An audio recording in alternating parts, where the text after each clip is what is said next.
खर तर परवा वर्तमानपत्रामध्ये एक जाहिरात आली होती. गेल्या 25 वर्षात ज्याच्या हातून एकही अपघात झाला नाही अशा ड्रायव्हरने मुलाखतीला यावं. काही ड्रायव्हर मुलाखतीला आले, मुलाखती चालू झाल्या.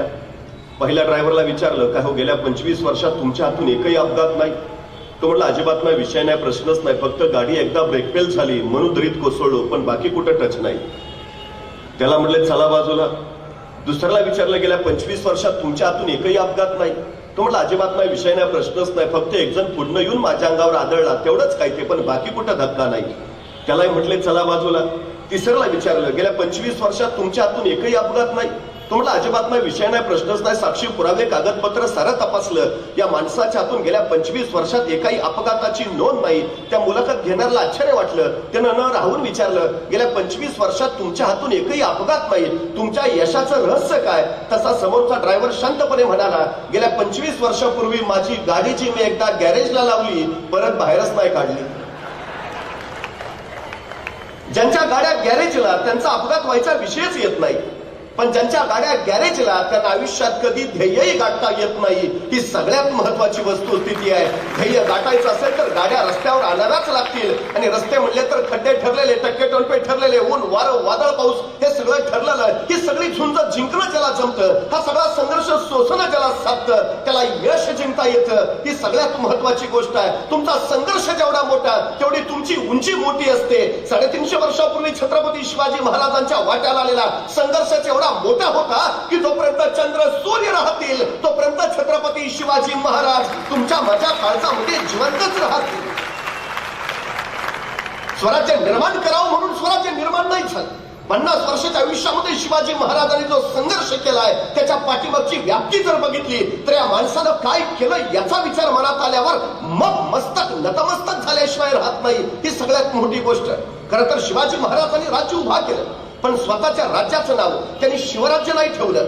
स्वतःच्या राज्याचं नाव ठेवलं स्वराज्य. स्व म्हणजे माझं राज्य. या मातीत उगवलेल्या कुणीही या राज्याच्या नावाचा उच्चार करावा, माझं राज्य. आणि मग माझं आहे ना, मग मलाच लढलं पाहिजे, मलाच झगडलं पाहिजे, मलाच सुंदरलं पाहिजे, मलाच मेलं पाहिजे. ही उर्मितल्या प्रत्येकात रुजवली, फुलवली, बहरवली, आणि मग मातीसाठी लढायला, झुंजायला, मरायला माणसं सिद्ध झाली. हे सगळ्यात मोठं वैशिष्ट्य. नाहीतर बघा ना, तानाजीला बोलावलं आणि शिवाजी महाराजांनी तानाजीला सांगितलं, तानाजी एवढा कोंडाणा घे, मग पंचायत समितीच्या तिकिटाचं तुझं बघतो. की विशाळगडावरनं निघणाऱ्या बाजी प्रभूंना सांगितलं, बाजी तेवढी खिंड लढवा, मग जिल्हा बँकेवर तुम्हाला घेतो. दिला काय महाराजांनी माणसांना? माणसं का मरायला तयार झाली? महाराजांनी हे नाही सांगितलं की कोणी शिवाजी राजा सांगतोय म्हणून ये, हे माझं राज्य उभा राहतोय म्हणून ये. शिवछत्रपतींनी स्पष्ट सांगितलं, हे तुझं राज्य आहे. तुला जर वाटत असेल तुझ्या राज्यासाठी काहीतरी करावं तर ये. तुला जर वाटत असेल तुझ्या पोरी बाळी सुरक्षित राहाव्यात तर ये. तुला जर वाटत असेल तुझ्या पोरी मुलींची अब्रू राखावी तर ये. तुला जर वाटत असेल तुझ्या उद्याच्या पिढ्या सुखात नांदाव्यात तर ये. तुला जर वाटत असेल तुझ्या डोईवर सुखाचं छत्र उभा राहावं तर ये. कुणी शिवाजी राजा सांगतोय म्हणून नव्हे, आणि स्वतःचं राज्य म्हणून माणसं या प्रवाहात सामील झाली. आणि मग बघता बघता तानाजी, बाजी, यसाची, कोंडाजी, कडतोजी अशी शौर्यशाली धुरंधरांची मांद्याळी स्वराज्यासाठी मरायला एका पायावर तयार झाली. खरं तर शिवकाळ हा महाराष्ट्रातला पहिला काळ आहे जिथं माणसं जगण्यासाठी नाही, जिथं माणसं मरण्यासाठी स्पर्धा करतायत. अहो, महाराजांनी कुठली एखादी मोहीम काढावी, तानाजी सरदिशी पुढे यायचं, राज म्या जाणार, तसा बाजी म्हणायचं, ताना कुठं निघाला पुढं, आम्ही आहे ना बाजून, ती काय नाही राज, एवढा वापला, आपण जाणार राज, आपण लढणार राज, तसा खस्तीशी तानाजी यायचा, बाजी गावापासून नंबर लावून बसलो का, ही मोहीम आपली, आपण जाणार राज, आपण लढणार. पहिला काळ आहे, माणसं मरायला तयार आहेत. हे सगळ्यात मोठं वैशिष्ट्य आहे या स्वराज्याचं, सगळ्यात मोठं. नाहीतर स्वराज्याची संस्थापना तरी कशी झाली? शहाजी राजांच्या सांगण्यावरनं मासाहेब जिजाऊ पुण्यात आल्या, उदो झालेलं पुणे, भकास कंगाल झालेलं पुणे, रायरावांना गडावाचा नांगर होता सगळ्या पुण्यावरनं. सगळी भूमी उजाड करून टाकली. त्याच भूमीत एक पहार रोवलीये, तुटकी वाल तुटकी कवडीत रकवलीये, आणि सांगितलं इथल्या रयतेला, इथं वस्ती करणं अशुभ, जो कोणी वस्ती करेल त्याचा निर्वंश होईल. आणि माणसं त्या भयानं परगंदा झाली. सह्याद्रीच्या निबिड दऱ्या खोऱ्यात कडका पर्यात जो मुठीत घेऊन कशी बशी जगायला लागली. जगण्यासाठी मरायचं आणि मरण्यासाठी जगायचं, असा त्यांच्या आयुष्याचा हट्ट असं झाल्या. अशा पुण्यात आल्यात मासाहेब. राज्य करायचं, जहागिरी चालवायची, पण राज्य करावं कुणावर, जहागिरी चालवावी कुणावर? होतो कोण इथं? दगडा थोड्यांवर? अरे माणसं होती कुठं? माणसं दूर दऱ्या खोऱ्यात परगंदा. मासाहेबांनी त्या परगंदा लोकांना घातली साथ. या परत या गावात. आणि रयतेने विचारलं, कुणाच्या भरोशावर? आणि कडाडल्या जिजाऊ, तुमच्या शिवबा राजांच्या भरोशावर. या राजे समर्थ आहेत, पण त्याच वेळी रयतेने बोट दाखवलं मातीच्या उरात रोल्या गेल्या पहारीकडं आणि विचारलं कसं यावं इथं आलो तर आमचा निर्वंश होईल. त्या सरशी मासाहेब झाल्या पुढं मातीच्या उरातली ती पार उचकटली, दूर फिरकावून दिली. अंधश्रद्धेचं जोकर झुगारलं आणि कडाडल्या मासाहेब मी राहीन इथं, उद्या माझा झाला निर्वंश तरी. आपल्या एकुलत्या शिवबाला सोबत घेऊन मासाहेब पुण्यात राहायला लागल्या.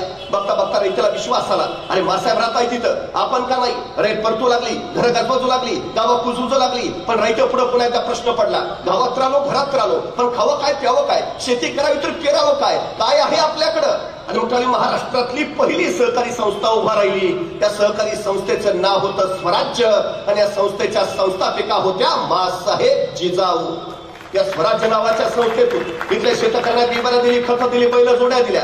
बघता बघता शेतकरी रानात गेला, पेरणी झाली, मोत्यासारख्या दाण्याची कणसं लगडू लागली. शेतकरी आनंदित झाला, कष्टाला फळ आलं. पण त्याच वेळी काळजात कल्लोळ उडाला. आजूबाजूच्या दऱ्याखोऱ्यातली रानगव्यासारखी जनावरं उभ्या पिकात थैदोस घालायची, सगळं पीक पायाखाली तुडवायची, उभं रान नेस्तनाबूत करायची. डोळे देखत उभं पीक वाया जाताना दिसू लागलं. शेतकरी हवालदिल झाला, धावत धावत मासाहेबांकडे गेला. सांगता झाला, मासाहेब पेरणी तर झाली, पिकं तर आली, मोत्यासारख्या दाण्याची कणसई लगडली, पण मासाहेब जनावर उच्छाद मांडतात, उभ्या पिकात हैदोस घालतात, सगळं पीक नाश होत्यात, काहीतरी करा मासाहेब. मासाहेबांना पळून चुकलं.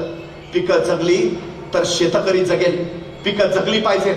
दुसऱ्या दिवशी मासाहेबांच्या विलक्षण बुद्धीतनं एक विलक्षण युक्ती बाहेर पडली आणि मासाहेबांनी आसपासच्या गावागावात दौंडी दिली. जो कुणी पिकात उच्छाद मांडणाऱ्या जनावरांचा बंदोबस्त करेल त्याला सोन्याचं कड दिलं जाईल. आणि गावागावात तरणीबाण जिगरबाज पोरं बाहेर पडली. रातोरात पिकाभोवती पहारा करायला लागली. एखादं जनावर खुसपसताना दिसलं, चित्त्याच्या चपळाईने झेप मारायला लागली, त्याच्या मुसक्या ओढायला लागली, शेपटी तोडायला लागली आणि दाखवाला मायसाहेबांकडे घेऊन यायला लागली. सोन्याचं कड मिळवायला लागली. एकाच दगडात दोन पक्षी मारले मासाहेबांनी. एक जनावरांपासून पिकाचं रक्षण झालं आणि दोन स्वराज्यासाठी आवश्यक असणारी जिगरबाज मावळ्यांची मांदियाळी आपोआप गोळा झाली. एके दिवशी रात्री 1:30-2चा प्रहर होता. लाल महाल संत शांत निद्रिस्त झालेला. अचानक बाहेर 5-6 पोरांचा गलका ऐकू आला. तसा पहारेकरी धावत धावत पुढं झाला. 5-6 तरणीबाण पोरं. एका पोराच्या खांद्यावर बोलवट रानगव्याचं धूळ. पहारेकरनं विचारलं, काय र? तसं कर्णबाण पोरग म्हणाल, मासाहेबांनी भेटायचं आहे. कारण मासाहेबांनी दौंडी दिली नवं, जो कोणी जनावरांची शिकार करेल त्याला सोन्याचं कड दिलं जाईल. हे काय जनावर घेऊनच आलोय नवं. तसा पहारेकरी म्हणणार, पण सकाळी की मासाहेब झोपल्यात आता. नाही मासाहेबांनी भेटल्या बिगार जाणार नाही. अरे येडा का फोडाल्या का? रातचं 1:30 वाजल्यात. सकाळी की मासाहेब झोपल्यात आता. नाही मासाहेबांनी भेटल्या बिगार जाणार नाही. पोरं ऐकायला तयार नाही. तोपर्यंत बाहेरचा तो गोंधळ ऐकून मासाहेब स्वतः जातीनं येत्या झाल्या. काय गडबड रे? तसा कर्णबाण पोरग सरदिशी पुढं झालं. मासाहेब तुम्ही दौडी दिली नवं, जो कोणी जनावरांची शिकार करल त्याला सोन्याचं कड दिलं जाईल. हे काय जनावर घेऊनच आलोय नवं.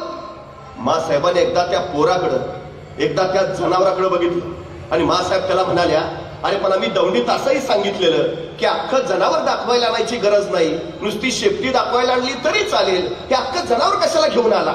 तशी त्या पोरानं मान खाली घातली आणि ते पोर मासाहेबांना म्हणाल, मासाहेब ध्यानातच नाही राहिलं बघा. आणि काय रे, सकाळी आला असता तर आम्ही काय तुला सोन्याचं कड दिलं नसतं? एवढं जसं ऐकलं तर त्या पोराच्या दोन्ही डोळ्यातनं गळगळ पाणी उघडायला लागलं. त्याला हुंका फुटला. आलेला हुंका दाबत तो पोर मासाहेबांना म्हणाला, मासाहेब सोन्याचं कड मिळावं म्हणून नाही आलो मासाहेब, तुमच्या कौतुकाची थाप माझ्या पाठीवर पडावी म्हणून आलो मासाहेब, तुमच्या कौतुकाची थाप पाठीवर पडली ना 10 हत्तीचं बळ येतं. त्या जनावराची शिकार केली आणि वाटलं कवा एकदा तुमच्या जवळ येतो आणि कवा एकदा तुमच्या कौतुकाची थाप पाठीवर घेतो. सोन्याचं कड नको मासाहेब, तुमच्या कौतुकाची थाप फक्त माझ्या पाठीवर पडू द्या. मासाहेब पुढं झाल्या. त्याचे डोळे पुसले. त्याला विचारलं, नाव काय रे तुझं? तसं ते पोर म्हणाल, तानाची मालुसरा, उमराट गावचाची. आणि त्या दिवसापासून ताना जो मासाहेबांचा झाला तो मरेपर्यंत स्वराज्याचा राहिला. एक कौतुकाची थाप माझ्या तानाजीला घडवणारी ठरली.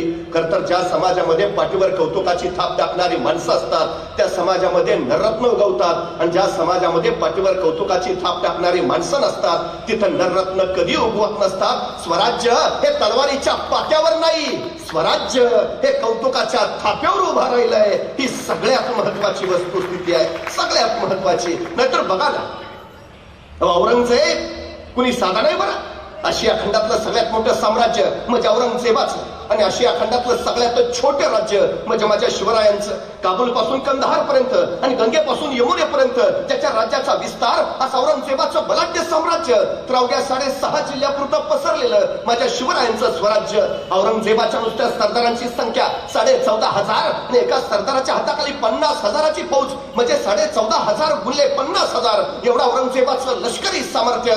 तर माझ्या महाराजांचं सगळं सैन्य गोळा केलं तर भरेल कसं बसा अवघं 35,000. औरंगजेबाचा एका वर्षाचा वार्षिक महसूल त्या काळात 350 कोटी रुपये आणि माझ्या स्वराज्याचा वार्षिक महसूल कसा बसा 1 कोटी रुपये. म्हणजे औरंगजेब मनबर आहे आणि स्वराज्य कणबर आहे. मग हा मनबर औरंगजेब हे कणबर स्वराज्य चिरडायला का टाकलाय? हयातीची 36 वर्ष घालवली त्यांनी. 36 वर्ष त्याला स्वराज्य उद्ध्वस्त करायचंय, स्वराज्य नेस्तनाबूत करायचंय, स्वराज्य संपवायचंय. आणि स्वराज्यच का? स्वराज्यच का? तिकडे इराणचा शाहबाज तसाच आहे, अफगाणिस्तान तसंच आहे, आदिलशाही तशीच आहे, निजामशाही तशीच आहे, कुतुबशाही तशीच आहे. ते घे ना, इराण घे, अफगाणिस्तान घे, आदिलशाही घे, निजामशाही घे, कुतुबशाही घे. स्वराज्यच का? औरंगजेबाने याचं उत्तर त्याच्या मृत्यूपत्रात लिहिलंय. औरंगजेब लिहितो, इराणचं राज्य शाहबाजचं आहे, अफगाणिस्तानचं राज्य दुर्राणीचं आहे, नगरचं राज्य निजामशहाचं आहे, विजापूरचं राज्य आदिलशहाचं आहे, गोवळकोंड्याचं राज्य कुतुबशहाचं आहे. पण महाराष्ट्रातलं स्वराज्य हे पुन्हा राजा, सुलतान, सम्राट वा बादशहाचं राज्य नाही, तर ते इथल्या रयतेचं राज्य आहे. आणि जिथं रयतेचं राज्य असतं माणसं मरायला आणि मारायला कधी मागं पुढे बघत नाही. आणि सगळ्यात मोठा धोका येतो हाय. औरंगजेबानं स्वराज्याच्या यशस्वीतेच गणित मांडलं. हे रयतेचं राज्य आहे आणि जिथं रयतेचं राज्य असतं तिथं माणसं मरायला आणि मारायला कधी मागं पुढे बघत नाहीत. आणि सगळ्यात मोठा धोका येतो तो. आणि खरं आहे त्याचं. त्या बुंदेलखंडाचा छत्रसाल बुंदेल आलाय महाराजांकडे. तो महाराजांना म्हणाला, महाराज आपण जसं महाराष्ट्रात स्वराज्य उभा केलं तसं आता आपण माझ्या बुंदेलखंडात यावं आणि मलाही राज्य उभा करून द्यावं. महाराज म्हटले, पहिला चालता हो, मी तुझ्याकडे यावं, तुला राज्य उभा करून द्यावं, मग तू राज्य करणार. अरे माझ्याकडे कोण आलं? मला कुणी मदत केली? या मातीत उगवलेल्या माणसांच्या बळावर राज्य मी उभा केलं. जे मी इथं केलं ना ते तू तिथं जाऊन कर. हा छत्रसाल बुंदेला महाराजांकडनं प्रेरणा घेऊन गेला आणि त्यांनी बुंदेलखंड स्वतंत्र केला. औरंगजेबाची भीती अनाठाई नाही, हे खरंच आहे. हा स्वराज्याचा प्रयोग जर सगळीकडे पसरला तर दिल्लीचा तख्तही बचावणार नाही. खरंच आहे. अहो तेही जाऊ द्या. व्हिएतनाम नावाचं छोटस राष्ट्र आहे. राष्ट्र म्हणतो मी, मुंबई जिल्हा एवढंही नाही पण राष्ट्र आहे. गेली 36 वर्ष झाली अमेरिकेसारख्या बलाढ्य सल्तनतला झुंजवताय. 36 वर्ष झाली बलाढ्य अमेरिका या एवढ्याशा व्हिएतनामला अजून पराभूत नाही करू शकली. कारण काय माहितीये? कारण या व्हिएतनामच्या चौकामध्ये शिवाजी महाराजांचा पुतळा आहे. व्हिएतनाम मध्ये त्या व्हिएतनामचा स्वातंत्र्य सेनानी हो ची मिन्न नाव त्याचं, त्याची समाधी आहे व्हिएतनाम मध्ये. त्याच्या समाधीवर काय लिहिलंय माहितीये? त्याच्या समाधीवर लिहिलंय, छत्रपती शिवाजी महाराजांचा मावळा येथे चिरविश्रांती घेतो आहे. व्हिएतनाम मध्ये. अहो तेही जाऊ द्या. अमेरिकेच्या बोस्टन विद्यापीठामध्ये MBAच्या पोरांना 100 मार्काचा पेपर आहे. शिवाजी दी मॅनेजमेंट गुरु अमेरिकेत. तेही जाऊ द्या. पाकिस्तानच्या पाठ्यपुस्तकात शिवाजी महाराजांवर धडा आहे, आदर्श राजा असा असावा. पाकिस्तानात जगातली 110 राष्ट्र शिवाजी महाराजांच्या गुरिला युद्ध तंत्राचा अभ्यास आपल्या अभ्यासक्रमात करतायत. मला प्रश्न पडतो, सगळं जग शिवाजी महाराजांचा अभ्यास करतंय. माझ्या देशातल्या माझ्या पोरांच्या पाठ्यपुस्तकात शिवाजी महाराज किती आहेत?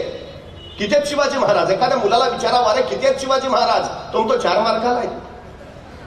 एक 4थीचं पुस्तक काढलंय आम्ही, राजा शिव छत्रपती. विषय संपल्यानंतर आता CBSE पॅटर्नचं इतिहासाचं पुस्तक आलंय. 1700 पानाचं पुस्तक आहे. या 1700 पानामध्ये शिवाजी महाराज किती आहेत माहितीये? 4 ओळी फक्त. संभाजींचं तर सोडूनच द्या. ज्ञानोबा तुकोबा तर बाजूलाच ठेवा. कुठला इतिहास शिकणार आहे तुझ्याची पोरं आमची? अहो तेही जाऊ द्या. आमची पोरं MPSC UPSC ला बसतात, तहसीलदार, मामलेदार, जिल्हाधिकारी होतात. मी त्यांचा इतिहास विषयाचा अभ्यासक्रम बघितला. काय त्यांचा अभ्यासक्रम? फ्रेंच राज्यक्रांती, रशियाचा साम्यवाद, इंग्लंडचे चहाचे मळे, आमचे उसाचे मळे जळाले त्याचं बघा ना. त्या इंग्लंडच्या चहाच्या मळ्याचं आम्हाला काय करायचं आहे? माझा तहसीलदार काम करायला कुठं जाणार? पुणे जिल्ह्यात. त्याला तिथला इतिहास कळू द्या, तिथला भूगोल कळू द्या, तिथली परिस्थिती कळू द्या.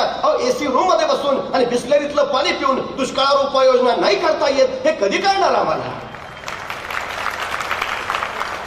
350 वर्षापूर्वी माझ्या राजानं रायगडावर 11,000 फूट उंचीवर गंगासागर नावाचं तळ खोदलं. 1972च्या दुष्काळात महाराष्ट्रातल्या सगळ्या विहिरी कोरड्या पडल्या, पण रायगडावर 11,000 फूट उंचीवर गंगासागर तळ्यात मात्र तुडुंब पाणी आहे. 72च्या दुष्काळात लोकांनी रायगडावरून पाणी खाली आणलं. ती शिवाजी महाराजांची शिवकालीन पाणी योजना जर आम्ही 6वीच्या पोरांच्या पाठ्यपुस्तकातच छापली तर पोराला 6वीतच कळेल पाणी कसं मुरवावं, पाणी कसं जिरवावं, पाणी कसं साठवावं, पाणी कसं वाचवावं, पाणी कसं वाढवावं हे कळू द्या ना त्याला. अहो, महाराजांच्या काळात माईकचा शोध लागला नव्हता, हे ध्वनी क्षेपणाचं तंत्र विकसित झालं नव्हतं. पण जा रायगडावर एखाद्याने सिंहासनाजवळ उभा राहा, दुसऱ्याने नगारखान्याखाली या, नगारखान्याखाली कितीही हळू आवाजात बोला, सिंहासनावर ते स्पष्ट ऐकू येतं. आजही परवा राजगडाच्या राजमाचीचं बांधकाम चालू होतं. 350 वर्षापूर्वी शिवाजी महाराजांनी बांधलेले अँटी चेंबर सापडले. अँटी चेंबर ही संकल्पना आताची, महाराजांनी त्यावेळी अस्तित्वात आणली. कधी रायगडावर गेला तर तख्ताच्या मागच्या बाजूलाच अंडरग्राऊंड अँटी चेंबर आहे, बघून या कधीतरी. कुठलं लाकूड जाळ्यावर काळा दूर होतो, कुठलं लाकूड जाळ्यावर पांढरा दूर, कुठलं लाकूड जाळ्यावर निळ्या ज्वाळा, कुठलं लाकूड जाळ्यावर लाल ज्वाळा, याच्यात संकेत ठरायचे महाराजांचे. आमचा तानाजी कोंडाणा घ्यायला गेला, कोंडाणा जिंकला, मग मावळ्याने कोंडाण्यावरची गवताची गंज पेटवली, त्या गवताच्या गंजीचा पांढरा धूर आसमानात भिडला आणि कोंडाण्यावरचा तो पांढरा धूर राजाने राजगडावरून बघितला आणि राजे कडाडले, गड फते. म्हणजे पांढरा धूर हा संकेत आहे विजय मिळाल्याचा.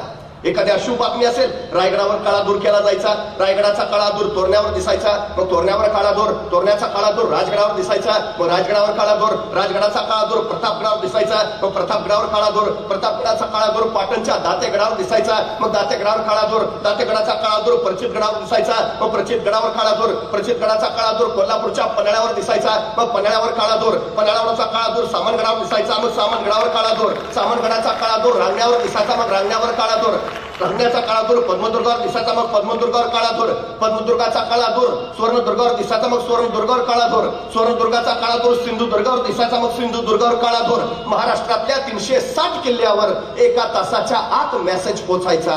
काय झालंय? Out of coverage, not reachable, सभी लाईने व्यस्त आहे. प्रकार नाही हो. हे 350 वर्षापूर्वी अस्तित्वात आलं. 350 वर्षापूर्वी महाराजांनी नुसतं स्वराज्य नाही उभा केलं, अहो काही नवे प्रयोग केले. महाराजांनी पहिला विचार केला, अरे स्वराज्य उभा राहील, पण त्याचं रक्षण त्याचं काय? विजयी राजचं साम्राज्य नव्हतं, देवगिरीचं यादवाचं साम्राज्य नव्हतं, मग ते का उद्ध्वस्त झालं? परक्यांचे वरवंटे त्यांच्या छताडावर का फिरले? त्यांच्यात शौर्य नव्हतं, त्यांच्यात धैर्य नव्हतं, त्यांच्यात पराक्रम नव्हता, धाडस नव्हतं, साहस नव्हतं, मग का? ही मराठा साम्राज्य असताना का गेली? आणि मग महाराजांच्या लक्षात आलं, हे शत्रू आले, हे सगळे दर्यावरनं आले, समुद्रावरनं आले, आमच्या छतडावर थया नाचले आणि पळून परत समुद्रात जाऊन थांबले. आमच्यात शौर्य होतं, धैर्य होतं, धाडस होतं, आम्ही पाटला करत सुसाट सुटलोही, पण समुद्रात फक्त आम्हाला 5 मैल जायलाच परवानगी होती. आमचं धर्मशास्त्र सिंधू बंदीनं आम्हाला रोखून ठेवत होतं. 6व्या मैलावर तुम्ही जायचं नाही. परकीय छतडावर नाचत होते, 7 मैलावर जाऊन उभा राहत होते. आम्ही पाटलाग फक्त 6 मैलापर्यंत करू शकत होतो. शौर्य असूनही ते कारणी लागत नव्हतं. मग महाराजांच्या लक्षात आलं, सिंधू बंदी मोडायला हवी. मग महाराजांनी आंदोलन केलं, महाराजांनी मोर्चा काढला, महाराज उपोषणाला बसले आझाद मैदानावर. काय केलं महाराजांनी? दर्यात कोण जाऊ शकतं? कोळी अग्नी भंडारी. महाराजांनी हे सगळे कोळी अग्नी भंडारी गोळा केले. दर्यात कोण जाऊ शकतं? मुस्लिम जाऊ शकतात. महाराजांनी दौलत खान दर्या सान काढला स्वतः सोबत आणि त्यांना सांगितलं, दर्या राखला पाहिजे, या उपर दर्यातनं कुणी आलं नाही पाहिजे. अहो, ते अरबी लोक यायचे, कोकणातल्या बायका पळवायचे, भर तर्वावर त्यांची आबरू उठायचे, माणसं वाटवायचे, नाक कान कापायचे, दर्या रताळून टाकायचे. खवळले महाराज, दौलत खानावर खराडले. दौलत खा, या उपर जर असे पातक घडले तर त्याचे पाप तुमच्या माथी बसेल. आणि दौलत खानाला वर्दी मिळाली. काही अरबी आले, आक्रमण करायला आले आणि बघता बघता मराठ्यांचं आरमार सुसाट सुटलं. फार मस्कत पर्यंत पाठला करत गेलं. मस्कतला तुंबळ युद्ध झालं. काही अरब दर्यातच कापले गेले. 200 अरब जिवंत सापडले. महाराजांच्या सामने पेश केले. मराठी आरमाराचा हा पहिला विजय होता. सम्राट चंद्रगुप्तानंतर हिंदुस्थानात स्वतःच आरमार उभा करणारा पहिला राजा म्हणून आम्हाला शिवाजी महाराजांची नोंद घ्यावी लागते.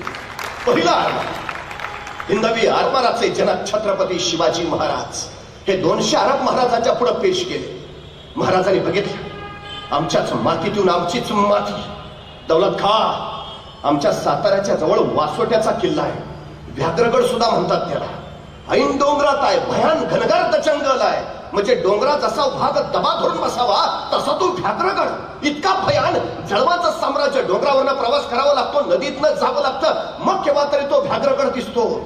जाणं सोपं नाही हो. दिवसा ढवळ्या सूर्य जमिनीवर पोचत नाही. माणसाची बात सोडा, पाखरही तिकडे फिरकत नाही. परवा पुण्यातली 4-5 पोरं फिरायला गेली होती. हेलिकॉप्टरनं शोधावी लागली. एखाद्याला गायब करायचं असेल तिकडं नेऊन सोडा. इतका भयान आहे तो अजूनही. त्या काळात कसा असेल? महाराजांनी सांगितलं या 200 अरबांना त्या वासोट्याच्या किल्ल्यावर नेऊन ठेवा. यांना इतकं मारा, इतकं मारा, इतकं मारा, हे मेले नाही पाहिजेत बस. आणि त्या 200 अरबांना मराठे नुसते मारत होते. इतके मारत होते, इतके मारत होते, फक्त मरूच देत नव्हते. त्या आठवड्यातच इतके सुजलेले एकमेकांनाच ओळखेनात. तो आमच्यातलाच का? इतके मारले. महिनाभरानंतर महाराजांनी सांगितलं आता हे सुजलेले 200 अरब त्यांच्या जहाजात पाचवा आणि त्या त्यांच्या देशात पाठवून. पण कोंडाचेला काही पटेना. तो म्हटला महाराज सोडायचं होतं तर धरलं कशाला? जाऊ दे रे, पण जाऊ दे रे. आदेश होता महाराजांचा. हे सुजलेले 200 अरब त्यांच्या जहाजात बसवले, दिले त्यांच्या देशात पाठवून. पण कोंडाचेच्या डोक्यातला काही प्रश्न जाईना. त्यांनी महाराजांना परत विचारलं महाराज सोडायचं होतं तर धरलं कशाला? मग महाराज म्हणले कोंडाजी आता हे सुजलेले त्यांच्या देशात जातील, त्यांच्या प्रांतात पोचतील, त्यांच्या गावी येतील, त्यांच्या घरापुढे उभा राहतील, दार ठोठावतील, त्यांच्या बायका दार उघडतील, दारात यांना पाहतील आणि म्हणतील आमचे हे घरात नाहीत, नंतर या. यांच्या बायका यांना ओळखायच्या नाहीत कोंडाजी. आणि उद्या चुकून जर कुणी तिरक्या नजरनं महाराष्ट्राकडे निघाला, पहिला हा आडवा जाईल. कुठे निघाला? महाराष्ट्रात नको जाऊ, महाराष्ट्रात नको जाऊ. भयानक आहे तो राजा. आमची काय हालत केली माहितीये ना, नको जाऊ. ताप नाही परत माझ्या महाराष्ट्राकडे तिरक्या नजरनं कुणी बघायची. महाराजांनी दहशत बसवली.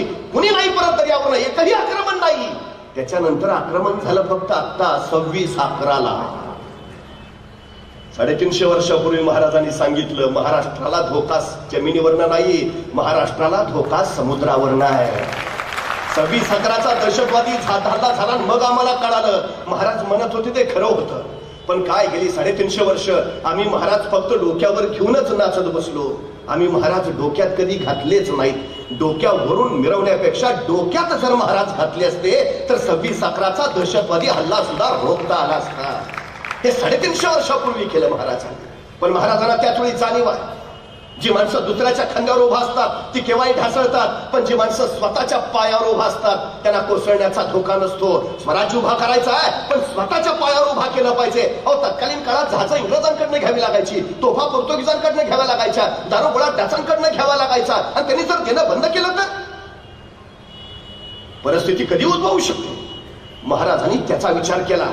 महाराजांनी कुडाळ डिचोलीला दारूगोळ्याचे कारखाने काढले. रत्नागिरी जिल्ह्यातल्या विजयदुर्गला जहाज बांधायचा कारखाना काढला आणि मुंबई जवळच्या कल्याणला आरमाराची गोदी काढली. स्वराज्यात स्वतःची शस्त्र बनवण्यासाठी स्वयंपूर्ण झालं. महाराजांची गलबत त्यावेळी दरी असायची, पण त्या गलबतात वजनदार तोफा ठेवल्या की त्या वजनानं ती जहाज दचमळायची.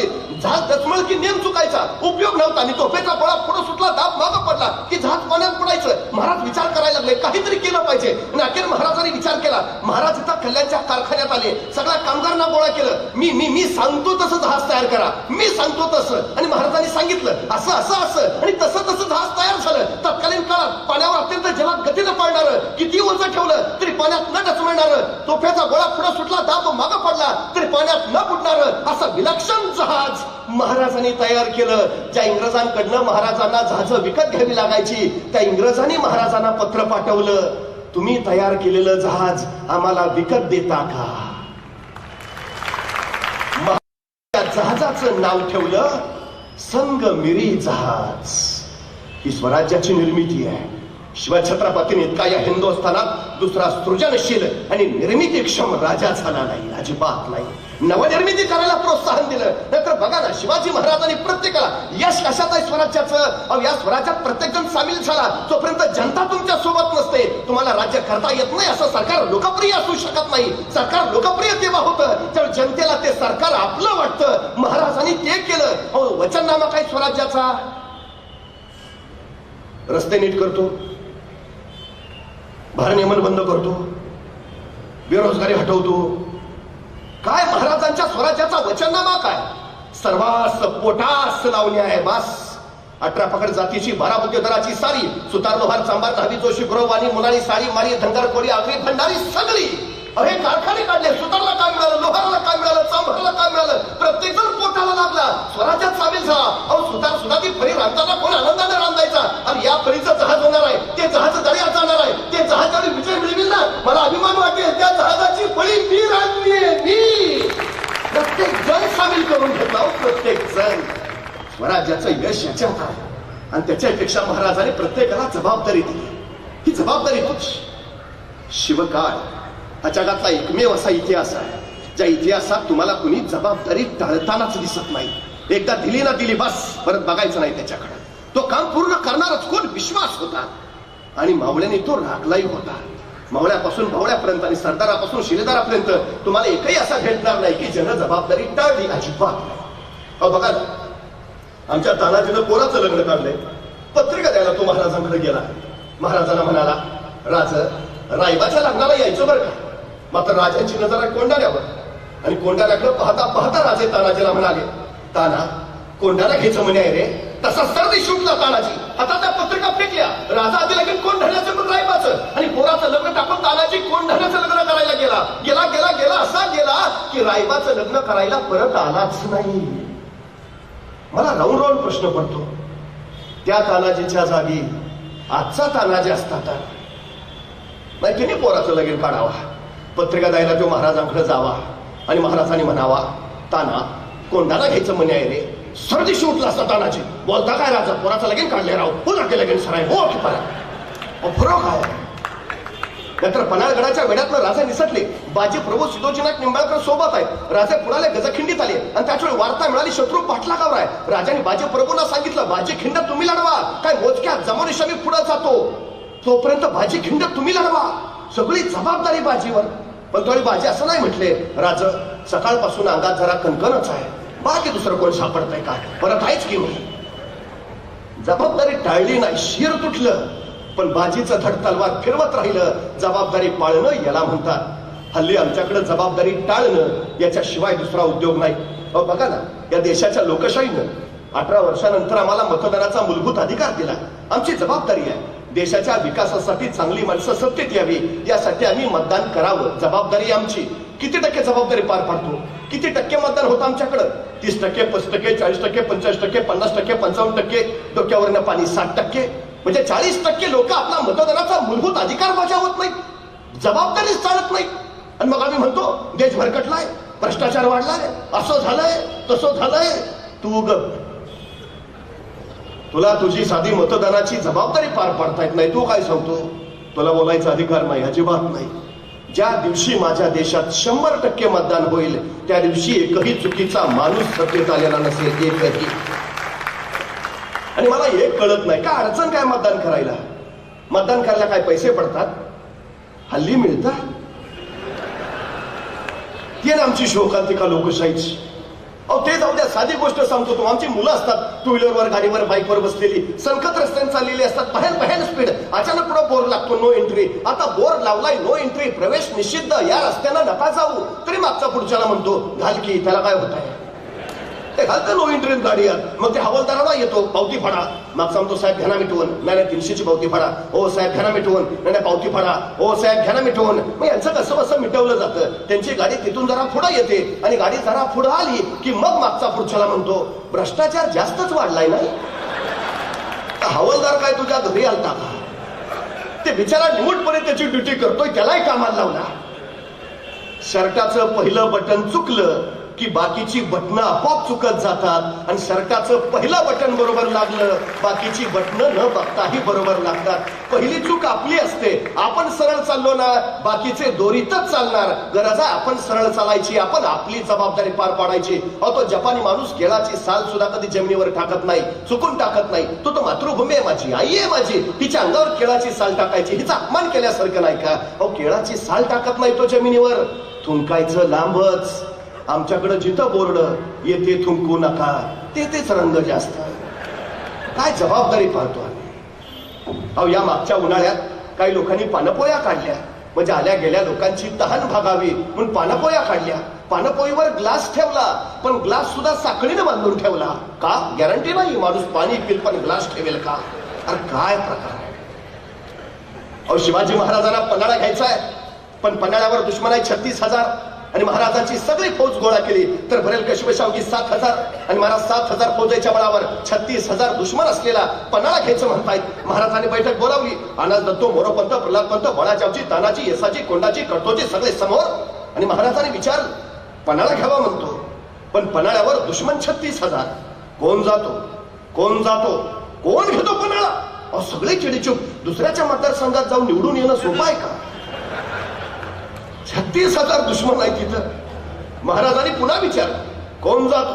कोण जातो? कोण घेतो पन्हाळा?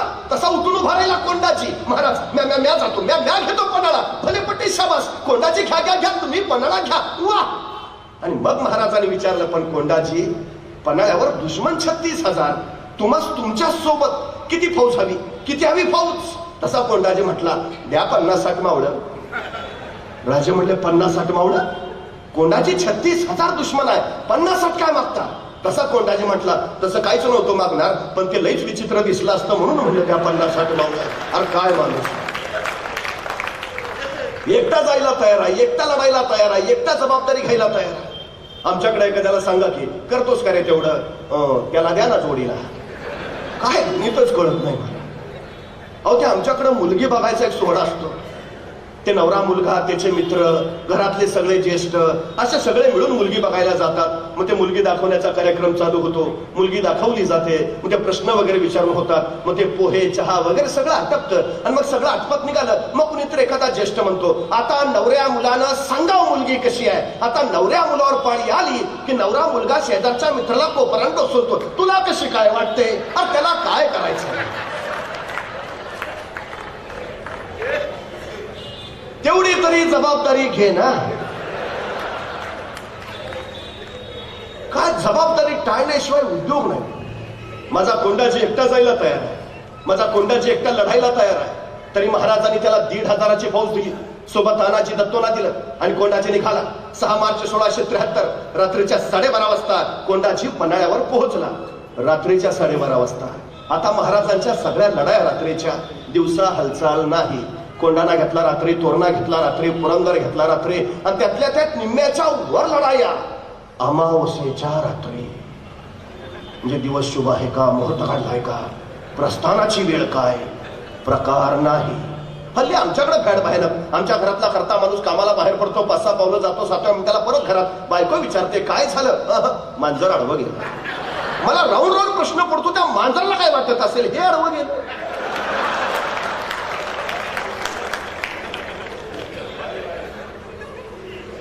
जी माणसं कारण सांगतात ना, यशोगाथा त्यांच्या गळ्यात कधीच माळ घालत नाही, चुकून घालत नाही. आणि शिवचरित्र हा जगातला एकमेव असा इतिहास आहे ज्या इतिहासामध्ये तुम्हाला कुणी कारण देतानाच भेटत नाही, अजिबात नाही. साधी गोष्ट सांगतो महाराजांची. महाराजांचा दुसरा मुलगा राजाराम जन्माला येताना पालथा जन्माला आला. आता पालथ जन्माला येणं आपल्याला जरा अशुभ मानलं जातं, अपशकून बरं नव्हे पालथ जन्माला येणं. पण दस्तूर खुद्द महाराजांचाच मुलगा पालथा जन्माला आला. मासाहेब थोड्याशा काळजीत पडल्या, चिंतेतच राजांजवळ आल्या. राजांना म्हणाल्या, राजे राजकुवर जन्मास आले. आता राजकुवर म्हणजे पुत्र, मग तुम्हास मुलगा झाला. पण मासाहेब थोड्याशा काळजीनं म्हणाल्या, पण राजे राजकुवर पालथे जन्मास आले. आता दुसरा कुणी असता तर म्हणलं असता झालं आमच्याच नशिबात का. पण नाही बरं, जसा मासाहेब म्हणाल्या राजकुवर पालथे जन्मास आले, महाराज उद्गारले, बहुत उत्तम, आता दिल्ली पालथी घालतील.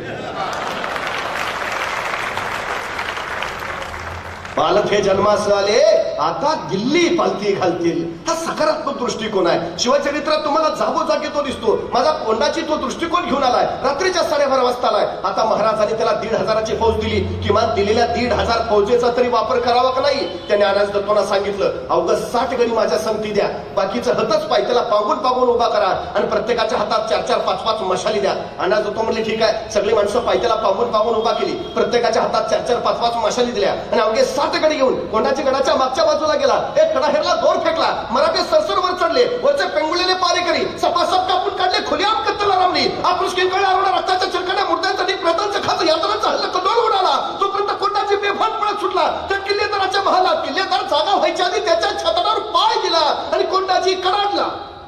गडाच्या चाव्या दे.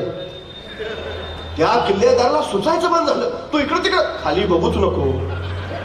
खाली माझं 50,000चं सैन्य आहे. त्या किल्लेदारानं नुसतं मानवर करून खाली बघितलं. हे खाली 4-4, 5-5 मशाली घेतलेले. त्याला वाटलं खरंच 50,000 आहे. दिला चाव्या काढून. सकाळी कळलं 1,500 होते. करतो काय? राजकारण हे दंडाच्या बळावर आणि मनाच्या चांगुलपणावर करता येत नाही. ते बुद्धीच्या कसरतीवरच करावं लागतं. आणि महाराजांचं सारं राजकारण हे बुद्धीच्या कसरतीवर आहे. नाहीतर बघा ना, पन्हाळ्यावर दुश्मन आहे 36,000. महाराजांची सगळी फौज गोळा केली तर भरेल 7,000. पण महाराज असं नाही म्हटले त्यांची 36,000 आहे, आपली 7,000 आहे. बघू पुढच्या पंचवार्षिकला 20,000 करून मग करू हालचाल. जेवढं आहे तेवढं. कारण सांगणं प्रकारच नाही हो. सगळ्यात महत्वाचं तुम्ही काम किती करता याला महत्व नाही. तुम्ही काम कसं करता याला महत्व नाही.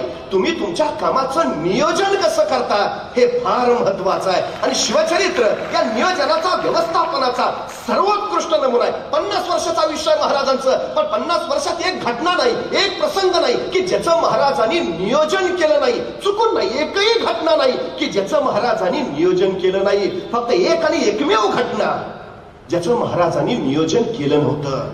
फक्त एक. ती म्हणजे महाराजांचा मृत्यू. त्याचंच फक्त नियोजन नव्हतं. बाकी 50 वर्षातल्या प्रत्येक प्रसंगाचं महाराजांनी नियोजन केलं. खर तर 10 मार्च 1659 महाराजांनी प्रतापगडावर अफजल खानाचा कोतळा बाहेर काढला. अफजल खानाचा कोतळा बाहेर काढायला महाराजांना फक्त 2 मिनिटं लागली. पण या 2 मिनिटासाठी महाराजांनी तब्बल 1 वर्ष नियोजन केलं होतं. तब्बल 1 वर्ष. 40,000च्या फौजेनिशी आलेल्या अफजल खानाला प्रतापगडावर आणण्यापासून ते भेटीचा दिवस आणि भेटीचा वक्त ठरवण्यापर्यंत नव्हे, सोबत कोण माणसं घ्यावी कोण नको याच्या पलीकडे. बघा ना, खानाची छावणी खाली माचीवर आहे. राजे गडावरून खाली येणार आहेत. राजाने भेटीचा वक्त निवडला बरोबर दुपारी 12:35.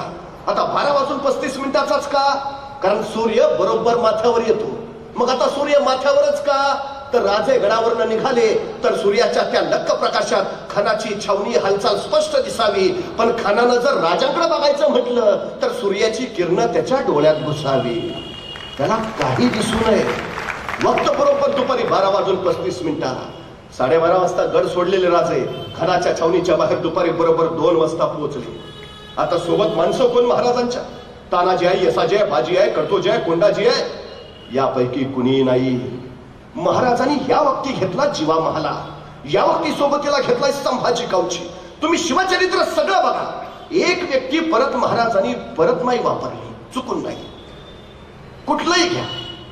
एक चाल महाराजांनी पुन्हा नाही वापरली. कुठलीही घ्या. अफजल खानाला भेटून मारलं पण शाहिस्ता खानाला लाल महालात जाऊन कापलं. प्रत्येक वेळी चाल वेगळी आहे. प्रत्येक वेळी माणसं वेगळी आहेत. जीवा महाला तुम्हाला प्रतापगडाच्या युद्धातच भेटेल, परत पन्हाळ्यावर नाही. कोंडाजी तुम्हाला पन्हाळ्यावरच दिसेल, तू पुरंदरावर नाही. तानाजी तुम्हाला कोंडाण्यातच दिसेल, तो परत रायरेश्वरावर भेटणार नाही. प्रत्येक युद्धात, प्रत्येक प्रसंगात महाराजांनी माणूस वापरलाय अचूक योग्य. कुठला माणूस कुठल्या वेळी कसा अचूक वापरावा याचं अद्भुत तत्वज्ञान महाराजांकडे आहे. महाराजांनी या वक्ती घेतला जीवा महाला का? कारण समोर सय्यद बंड आहे दानपट्टा फिरवणारा. त्याच्यासारखा दानपट्टा फिरवायचा मजा हवा फक्त जीवा. सोबत आहे संभाजी कावची हत्तीसारखा धिप्पाड. आता तोच का? कारण दस्तूरखुद्द अफजल खान तसा आहे. आखाड्यात पैलवान उतरवायचे झाले तर एकाच गटाचे असावेत, म्हणजे कुस्ती रंगते. माणसाची निरख आणि माणसांची पारख शिकावी लागली. ती महाराजांकडनं. निघाले राजे आणि चालता चालता अचानक जीवा महालाला म्हणाले, जीवा कात्री आहे काय? आता जीवाला काय कळेना. अफजल खानाला मारायला निघाले, तलवार घेतली असेलच की, कात्री कशाला? महाराजांनी पुन्हा विचारला, जीवा कात्री आहे का? आता जीवा नाभिक समाजाचा. जीवा म्हटला, ऐक काढ काढ. पण महाराज काढ रे. पण जीवा आमची दाढी बारीक कर, आमची दाढी बारीक कर. इतकी बारीक कर की अफजल खानानं हातात धरायची म्हटली तर त्याच्या हातात नाही आली पाहिजे. किती मायक्रो प्लॅनिंग आहे. निघाले महाराज. पण प्रत्येकाला नियोजनानुसार जबाबदारी वाटून दिली. जीवा महालाला सांगितलं, तू अफजल खानाकडे बघायचं नाहीस, तू माझ्याकडे तर अजिबात बघायचं नाहीस, तू कृष्णाजी भास्करांकडे बघायचं नाहीस, तू फक्त सय्यद बंडा बघायचा. फक्त आणि फक्त. संभाजी कावजीला सांगितलं, तू आत नको येऊस, तू शामियानाच्या बाहेरच उभा राहा. आत काय चाललंय तुला देणं घेणं नाही, पण चुकून जर अफजल खान बाहेर आला तर त्याला जिवंत ठेवायचं नाही, एवढं मात्र लक्षात ठेव. प्रत्येकाला जबाबदारी वाटून दिली आणि राजे निघाले. शामियानात आले. यह शिवाजी करत अफजल खान उठून उभा राहिला. त्याने बाहू फैलावले, आओ शिवाजी राजे. आणि राजे अफजल खानाच्या पिटीत गेले. खानाची पिटी आवडली आणि त्यामुळे खानाची कटार राजाच्या अंदर कपड्यात सरतीशी निसटली. दगा चालवला, भागणं निघाली, खूप असली भागणं खानाच्या पोटात. दगा करत खान कडातला. त्यातलं कृष्णाची भास्कर धावला, राजाच्या मस्तकावर वार केला. राजा बेसावत अचानक सय्यद बंडाचा दान पट्टाला आणि मस्तक छाटला. त्याचवेळी जीवाचा दान पट्टा सय्यद बंडाचा दान पट्ट्याचा छाटून रिकामाही झाला आणि इतिहास पुटपुटला. होता जीवा म्हणून वाचला शिवा.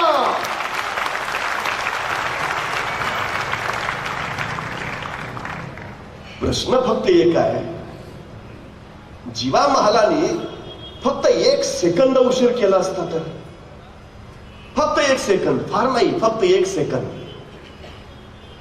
तर महाराजांचं मस्तक कधी छटलं गेलं असतं सय्यद बंडाच्या दानपट्ट्यानं.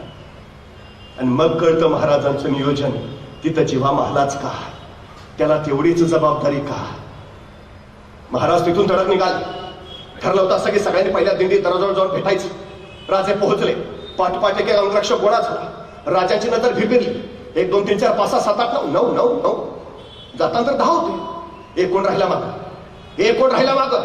अंगरक्षकाने एकमेकावर नजर फिरवली. कोणतरी अंगरक्षक पुटपुटला, राजा संभाजी कावजी दिसत नाही. संभाजी, तो कुठे थांबला, कुठे थांबला तो.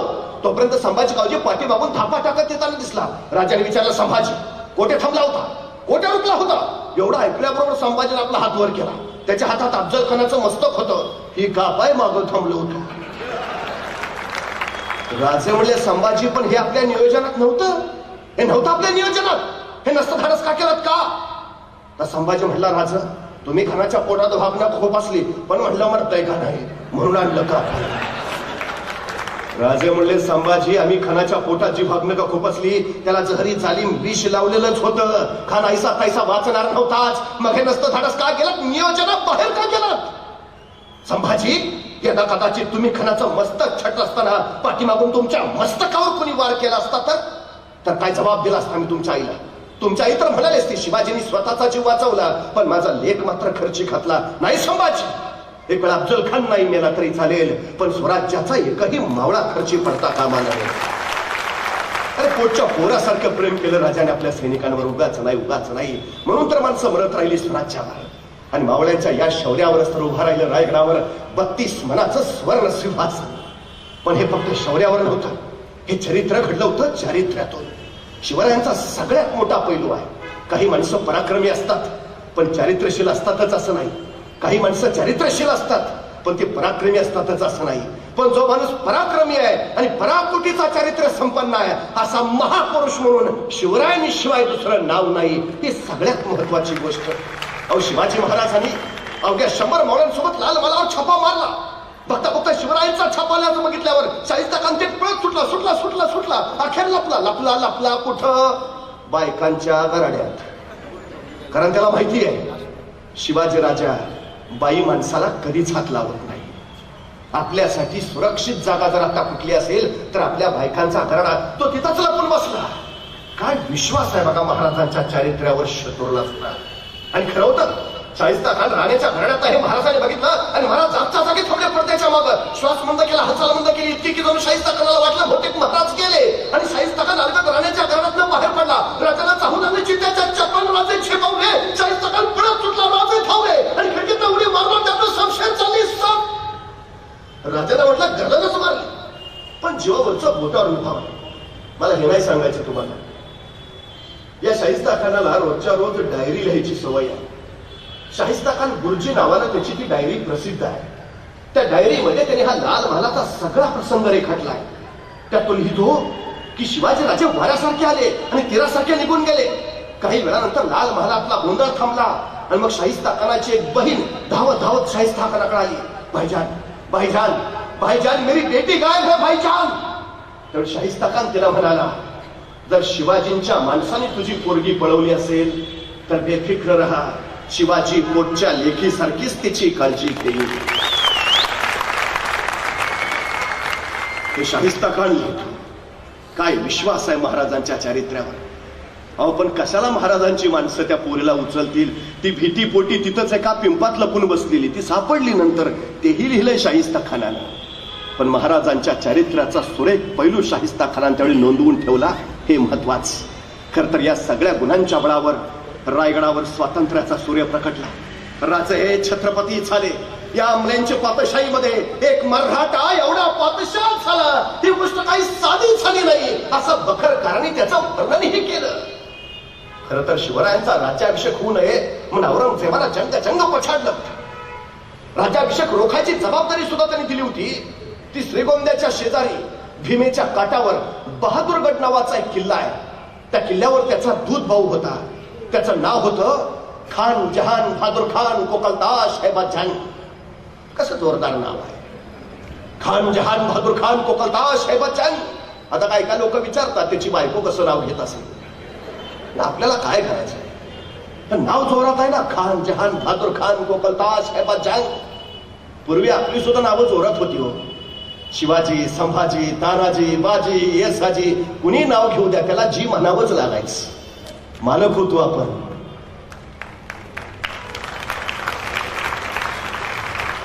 वजनच होतो नावात. बदललं सगळं. पण याचं नाव जोरात आहे, खान जहान बहादूर खान कोकलताश हैबत जंग. त्याला जबाबदारी दिलेली राज्याभिषेक रोखायची. पण अखेर राज्याभिषेक झाला. औरंगजेबाने त्याला खरमरीत पत्र लिहिलं. अरे तू तिथं करतो काय. या बहादूर खान औरंगजेबाला उत्तर पाठवलं, हुजूर बहुतेक खुदाचीच इच्छा होती शिवाजी छत्रपती व्हावे. काय अप्रतिम उत्तर पाठवलं होतं. पण त्याला माहिती आहे औरंगजेब गप्प नाही बसणार. तो वैतागणार, संतापणार, राग काढणार. पण त्याला औरंगजेबाचं दुःख नाही माहिती होतं. त्याला माहिती होतं की टेबला खालून दिलं की टेबलावरून काम होतं. त्यांनी लगेच औरंगजेबाला पत्र लिहिलं, हुजूर झाली चुकी, पण मी उत्तरेकडनं बराच प्रयत्न केला हो, पण मला राज्याभिषेक रोखताच नाही आला. अहो महाराजांनी राज्याभिषेकाचा दिवस काय ठरवलाय, 6 जून 1674. आता 6 जूनच का, मुहूर्त होता का. नाही हो. औरंगजेब राज्याभिषेक उद्ध्वस्त करणार आहे महाराजांना माहिती होतं. तो येणार हेही माहिती होतं. 6 जून जाणीवपूर्वक निवडला कारण 7 जूनला मृग नक्षत्र चालू होतं. रायगडावर रोरावत्या पावसाच्या सरी अशा कोसळतात की राज्याभिषेक उद्ध्वस्त करायला आलेला शत्रू रायगडावर पोचेल खरा, परत काय जाईल. जाणीवपूर्वक हे नियोजन आहे हो बारीक. अखेर राज्याभिषेक झाला. त्यांनी सांगितलं मी केला प्रयत्न पण नाही झाला. पण हुजूर मी इथं बहादूरगडावर 1 कोटी रुपये नगद गोळा करून ठेवले आणि 200 दक्षिणी घोडी, बस एवढा पावसाळा संपू द्या. हे 1 कोटी रुपये आणि 200 घोडी लगेच आग्र्याला तुमच्याकडे पाठवून देतो. औरंगजेबाने वाचलं बहादूरगडावर 1 कोटी. वा वा वा, छान छान छान, लवकर लवकर पाठवून द्या. इथनं पुढे जरा नीट राहा. त्याचा राग निम्मा खाली.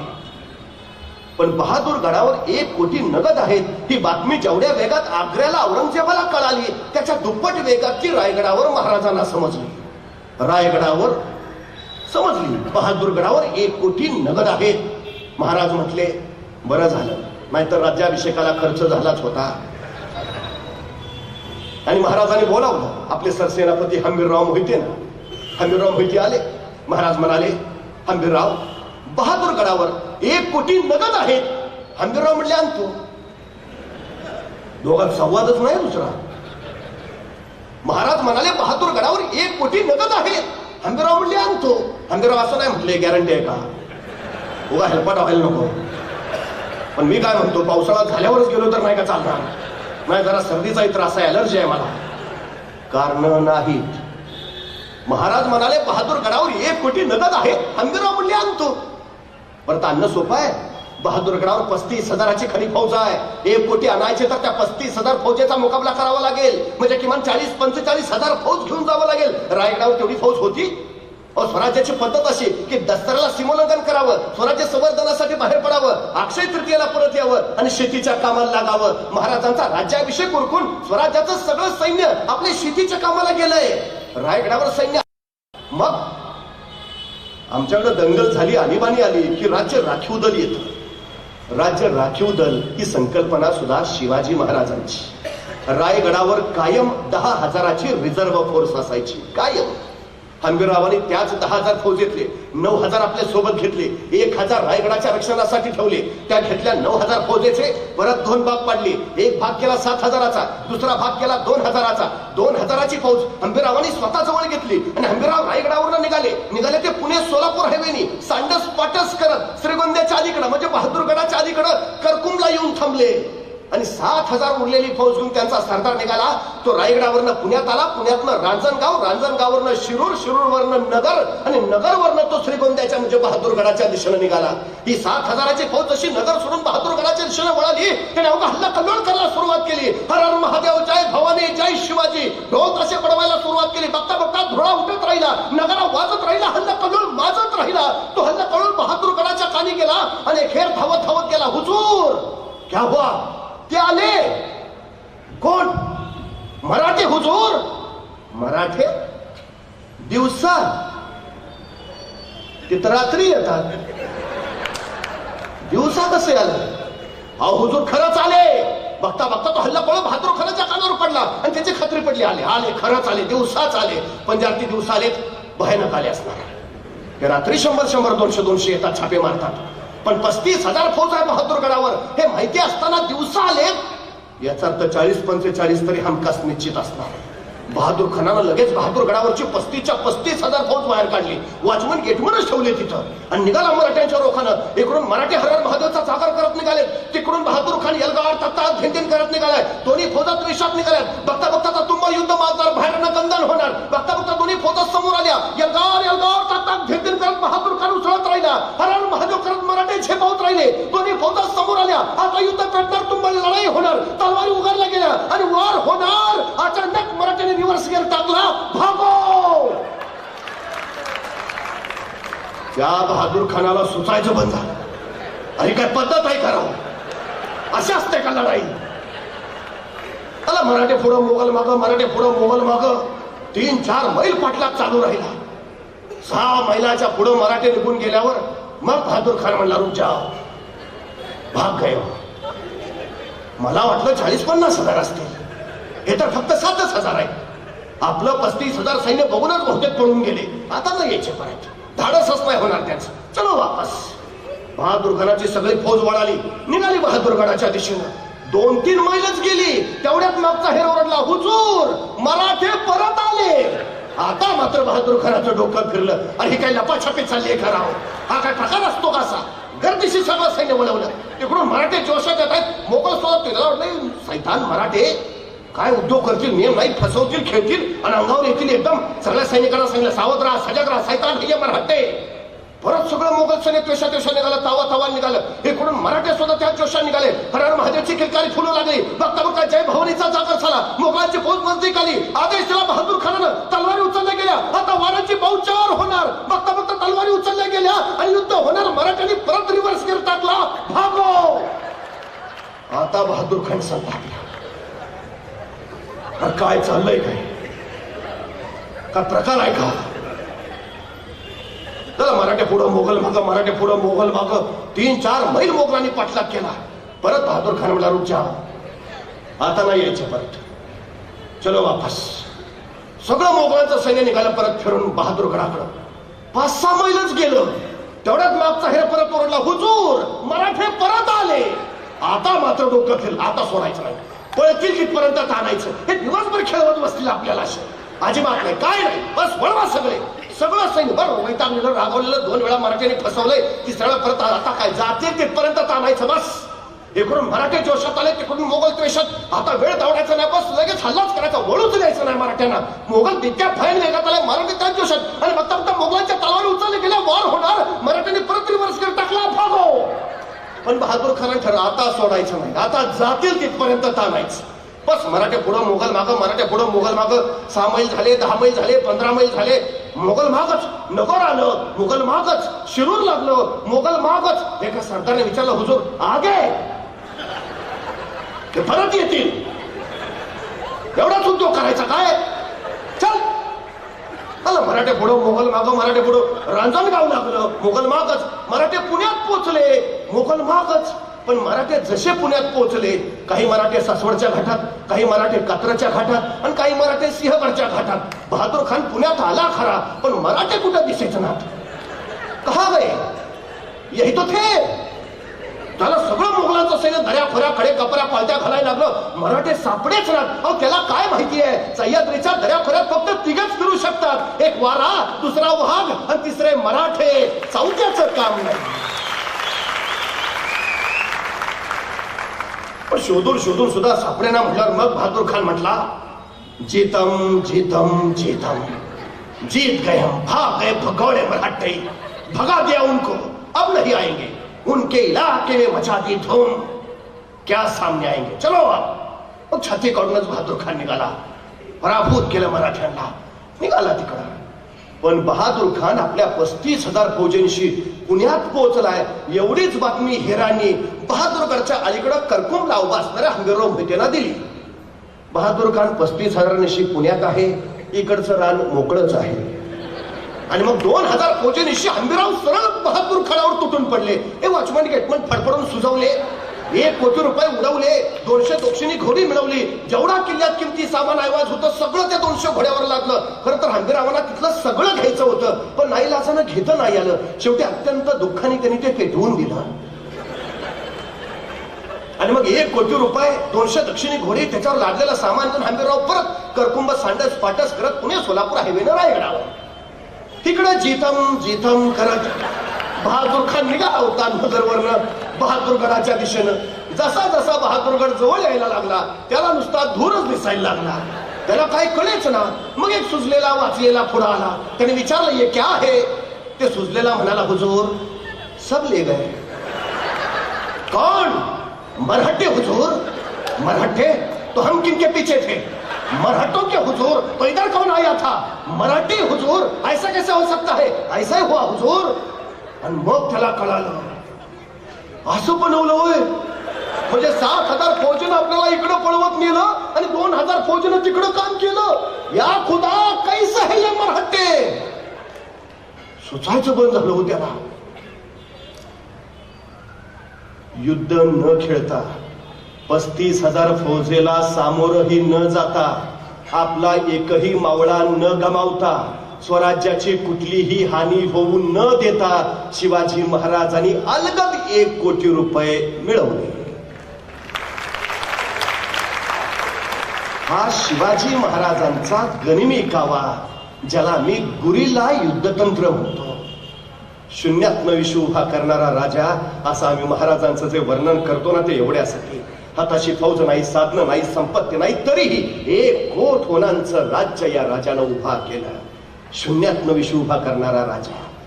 आमचं अवघड झाला. महाराज शून्यातनं विश्व उभा करतात. आमच्याकडे सगळं रेडीमेड तयार आहे, तरी आमच्या हातून काही होत नाही.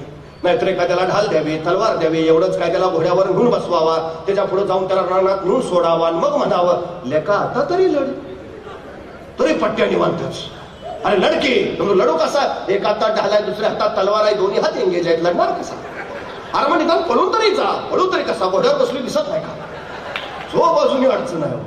मुंगी बघितली? मुंगी मुंगी ती मुंगी केवढीशी, तिचं डोकं केवढंस, डोक्यातला मेंदू केवढा असा, तरी पण त्या मुंगीला बरोबर कळतं कुठल्या गावातल्या कितव्या आलीतल्या, कितव्या घरातल्या, कितव्या खोलीतल्या, कितव्या कपाटावरच्या, कितव्या फळीवर किती नंबरचा साखरेचा डबा आहे. सांगावं नाही लागत, रस्ता नाही दाखवावं लागत. मुंगी कणबरच असते, पण मनभर साखर फस्त करते. मराठे सुद्धा कणबरच होते, पण मनभर मोगल उद्ध्वस्त केले ते या निश्चयाच्या आणि निर्धाराच्या बळावर.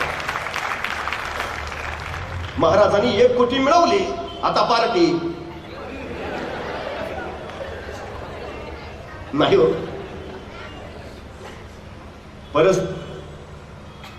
परिणामांची जाणीव न ठेवता जी माणसं कृती करतात ती कायम अपयशी ठरतात, आणि परिणामांची जाणीव ठेवून जी माणसं कृती करतात ती कायम यशस्वी होतात. 1 कोटी पळवण्यापुरता डाव नव्हता. महाराजांनी त्याच्यानंतर काय परिणाम होतील याची चाहूल घेतलेली. त्यांना माहिती आहे बहादूर खान गप्पा नाही बसणार. तो नगरचं सैन्य गोळा करेल, नाशिकचं सैन्य गोळा करेल, औरंगाबादचं सैन्य गोळा करेल, तब्बल लाखाची फौज, त्याची 35,000, आणि लाखभर घेऊन तो रायगडावर हल्ला करेल. रायगडावर जर त्यांनी आता या समयी हल्ला केला तर आपली फौज किती? 10,000. मुकाबला होईल कसा? मग त्याचं आक्रमण रोखलं पाहिजे. कधीपर्यंत? आपलं सैन्य परत येईपर्यंत. आपलं सैन्य गावातून परत कधी येणार? पावसाळा संपल्यावर, म्हणजे 4 महिन्यांनी. म्हणजे 4 महिने बहादूर खानाचा रायगडावरचं आक्रमण रोखलं पाहिजे. सुरू झालं राजकारण. आणि महाराजांनी मग आपला वकील काझी हैदर तो पाठवून गेला बहादूरगडावर. काझी हैदर बहादूर खानाची भेट घ्यायला आले, पण बहादूर खान भेटच घेणार. ते बाबा बनवतात फार. राजकीय वकिलाची भेट घ्यावी असा राजनैतिक नियम आहे. नाही लाजाने त्याला भेटावं लागलं. मग ते काझी हैदर आले. बहादूर खानाने विचारलं, क्या है? मग काझी हैदर साहेब म्हणाले, हुजूर, आपल्यावर कोसळलेल्या प्रसंगाची आम्हाला तीव्र जाणीव आहे. असे दिवसा ढवळ्या एक कुटी हातातून जाणं याचं दुःख साधं नाही. पण हुजूर, चुकून झालं. It's an accident. अपघात होता तो. आमच्या महाराजांना तुमच्या शक्तीची जाणीवच झाली नाही आणि म्हणून घडलं चुकून. पण जशी तुमच्या शक्तीची जाणीव झाली, आमच्या महाराजांना प्रचंड पश्चाताप झाला. 3 दिवस आतल्यात जळतायत होते. 3 दिवस झालं जेवले नाहीत.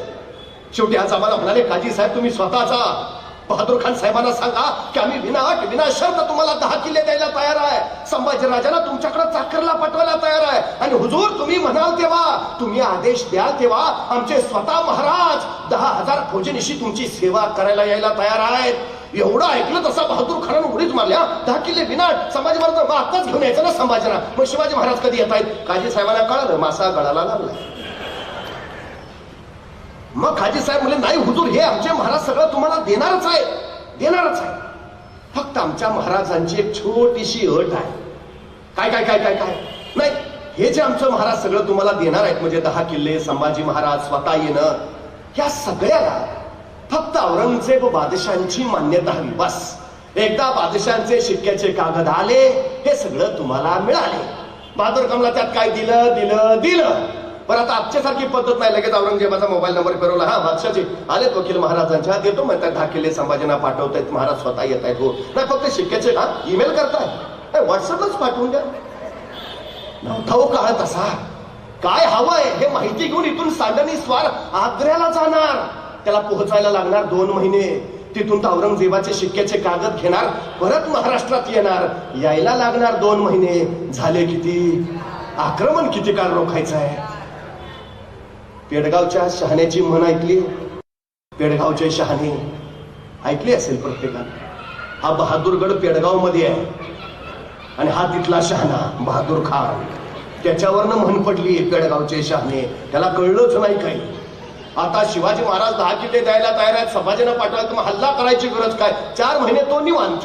तिकडं महाराजांनी मात्र या 4 महिन्यात 80,000 फौज रायगडावर गोळा करून ठेवली. आणि मग महाराज म्हटले, ये आता कधी पण तिकडून औरंगजेबाला पत्र पाठवलं 4 महिन्यानंतर. अहो मानाचा हत्ती पाठवला बहादूर खानाला. साधा पराक्रम नाही हा. अहो दख्खन घ्यायला आलेले सरदार एक खण घेता आला नाही त्यांना. औरंगजेबाच्या कुठल्याही सरदारला गड जिंकता आला नाही महाराजांचा. आणि या बहादूर खानानं 10 किल्ले ऐटी मिळवले. केवढा मान सन्मान औरंगजेबानं केला. मानाचा हत्तीच पाठवला. बघितल्यावर बहादूर तर काय बेफाम खुश. त्यांनी लगेच आपले 2 वकील त्यांना सांगितलं, हे शिक्क्याचे कागद घ्या, पहिली रायगडावर जा, ते घेऊन या 10 किल्ले, संभाजी महाराज काय काय देताय ते पटकन. मग बहादूर खानाचे वकील रायगडावर गेले. महाराजांनी भेटायला बोलावले. मग महाराजांनी विचारलं, काय आहे? नाही, ते तुमचे वकील आले होते आमच्याकडे. कोण? ते काजी हैदर. कशाला? ते तुम्ही नाही का आमचे पोटी पळवली? कधी? अहो तुमचे ते हंबीरराव आलते. कुठं? आमच्या बहादूरगडावर. कशाला? अहो 1 कोटी पळवायला. कुणाचे? अहो आमचे पळवले ना.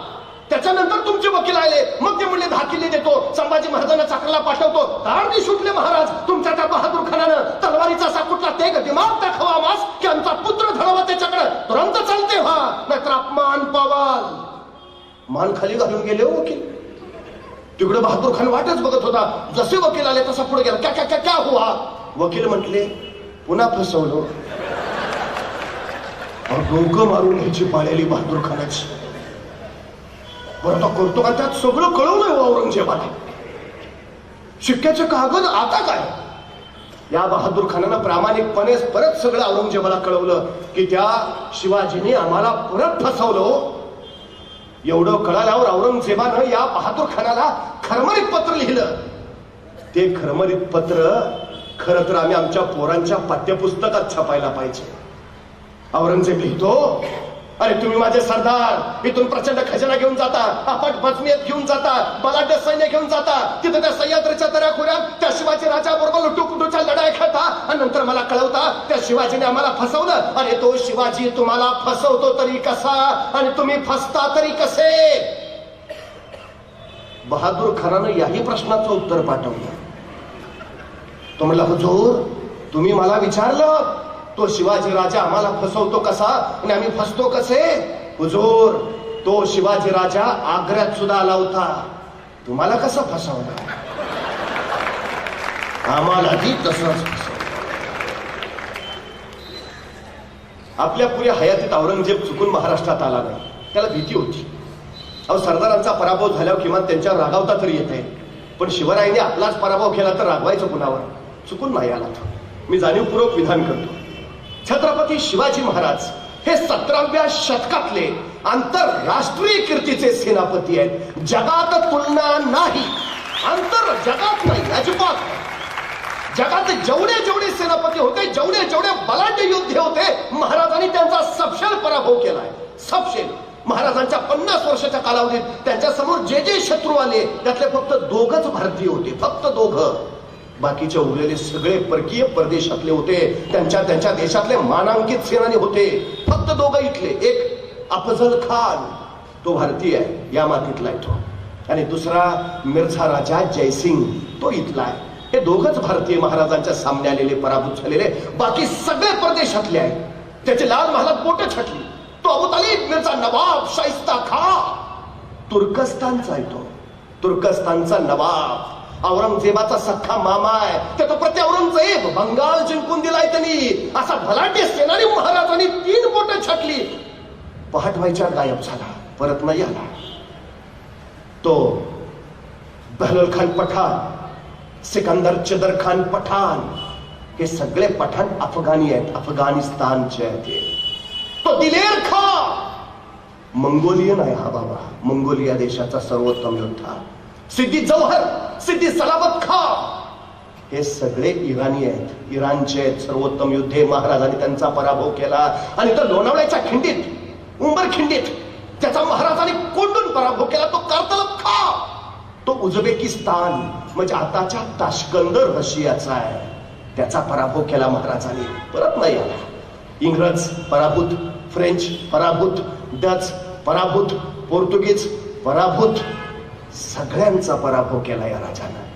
350 वर्षापूर्वी इंग्लंडमध्ये 3 वृत्तपत्र प्रकाशित होत होती. लंडन गॅझेट हे लंडन मधनं प्रकाशित होणारं वृत्तपत्र. शिवाजी महाराज आग्र्यातनं सुटले त्याची पहिल्या पानावर बातमी आली आहे लंडन गॅझेटमध्ये.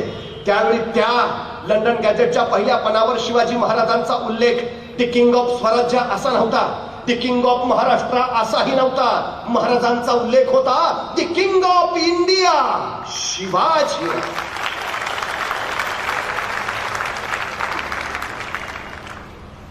सर्वोत्तम, सगळ्या क्षेत्रातला राजा. मी वारंवार सांगतो, विष्णू शास्त्री चिपळूणकर एका ठिकाणी असं म्हणाले होते की मी मराठी भाषेतला शिवाजी आहे. म्हणजे शिवाजी नुसतं नाव नाही, शिवाजी नुसतं कर्तृत्व नाही, शिवाजी नुसतं नेतृत्व नाही, तर शिवाजी हे सर्वोच्चतेचं परिमाण आहे. मला काय व्हायचं आहे? माझ्या क्षेत्रातलं शिवाजी व्हायचं आहे, सर्वोत्तम. बस. मी शेती करत असेल, अशी शेती करेन की जिल्ह्यानं म्हटलं पाहिजे नाद नाही करायचा, हा शेतीतला शिवाजी आहे. शिवाजी म्हणजे सर्वोत्तम होणं. खरं तर या शिवजयंतीला तुम्ही काय करता मला माहित नाही, पण किमान ज्या गडकोटांनी महाराजांचं हे स्वराज्य वैभव उभा केलं त्या गडकोटांकडे जात चाला. तुम्ही तिथं गेल्यावर तुम्हाला किती आनंद होईल हे मला माहिती नाही, पण तुम्ही तिथं आल्याचा त्या गडकोटांना मात्र नक्की आनंद होईल एवढं मात्र सांगतो. अहो गेल्या महिन्यात बांधलेला पूल मागच्या आठवड्यात ढासळला आणि लोक विचारायला लागली काय मिक्सर वापरलं होतं कुणास ठाऊक. पण 350 वर्षापूर्वी महाराजांनी बांधलेले गड मात्र अजून जसेच्या तसे आहेत. लोक विचारतात महाराजांनी काय मिक्सर वापरला असेल कुणास ठाऊक. खरं तर मिक्सर काय वापरला असेल खरंच कुणास ठाऊक, पण त्या मिक्सर मध्ये प्रामाणिकपणा होता एवढं मात्र नक्की. त्या मिक्सर मध्ये इमानदारी होती एवढी मात्र नक्की. तो प्रामाणिकपणा बघायचा असेल तर त्या गडकोटांकडे जरूर जा. इमानदारी जाणायची असेल तर त्या गडकोटांकडे जा. तिथला मातीचा एखादा ढेकूळ कधी हातात घ्या, पाण्यात टाका. त्या पाण्यावर जो तवंग उठेल तो तवंग सुद्धा या मातीसाठी खर्ची पडलेल्या मावळ्याच्या रक्ताचा असेल. तिथला पत्तर ना पत्तर माझ्या मावळ्याच्या जीवनाची चित्रकथा सांगेल मातीसाठी कसं लढावं, कसं जगावं आणि कसं मरावं. ही तीर्थस्थान आहे, तो आमची प्रेरणास्थान आहे आमची. मी परवा पुण्यात होतो एका किल्ले स्पर्धाच्या उद्घाटनाला. माझ्या आधी एक जण बोलता बोलता म्हणाले, मी राजस्थानला गेलो, आहा काय तिकडचे महाल, काय जपलेत त्यांनी, त्या उत्तरेतले गडकोट जसेच्या तसे काय ठेवले, तो दिल्लीचा लाल किल्ला, अहो काय जसाच्या तसा, तो आग्र्याचा ताजमहाल काय जपलाय. आणि आमच्या महाराष्ट्रात सगळं ढासळलंय, सगळं कोसळलंय. मला वाईट वाटलं, रागही आला. मी त्याला म्हटलं खरंय तुमचं, त्या राजस्थानाचे महाल जसेच्या तसे आहेत, त्या उत्तरेतले गडकोट तेही जसेच्या तसे आहेत, तो दिल्लीचा लाल किल्ला तोही जसाच्या तसा आहे, तो आग्र्याचा ताजमहाल तोही जसाच्या तसा आहे. मान्य आहे, आमचं सगळं ढासळलंय हेही मान्य आहे. पण त्यांचं तसं का आहे आणि आमचं असं काय माहितीये? त्यांचं तसं आहे कारण जेव्हा जेव्हा त्यांच्यावर हल्ले झाले तेव्हा तेव्हा त्यांनी माना वाकवल्या आणि भिंती वाचवल्या. आमच्यावर जेव्हा जेव्हा हल्ले झाले आम्ही माना नाही वाकवल्या, आम्ही छात्या फाकवल्या.